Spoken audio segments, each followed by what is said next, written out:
سلام، علیرضا کاظمی هستم، بازیکن تیم استقلال خوزستان. خواستم چند کلمه رو راجع به دوست خوبم دکتر سید وحید محمدی باهاتون صحبت کنم.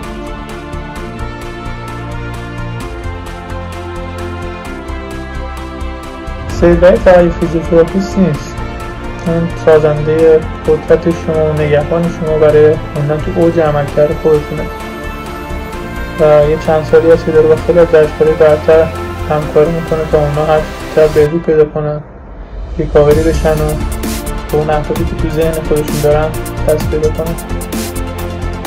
سید وحید نه تنها توی بهبود آسیب بلکه توی تشخیص نوع آسیب دیگه هم واقعا تبعات خاصی داره. پس اگر واقعا کنارش هستین و در حال همکاری باش هستین، واقعا خودتون رو جدا از بقیه بدونید، چون مهمتر از همه اینه که شما بیشتر از این مواجهه کننده براش هستین و خودتون خانواده و رفیق رو براش دارید.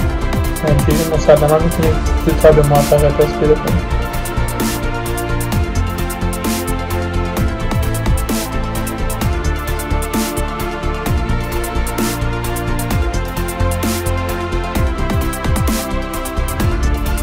در آخرم میخوام که از سید وحید تشکر کنم برای کمکی که به ورزشکارا میکنه تا اونا بهبود پیدا کنن و موفقیت برسن.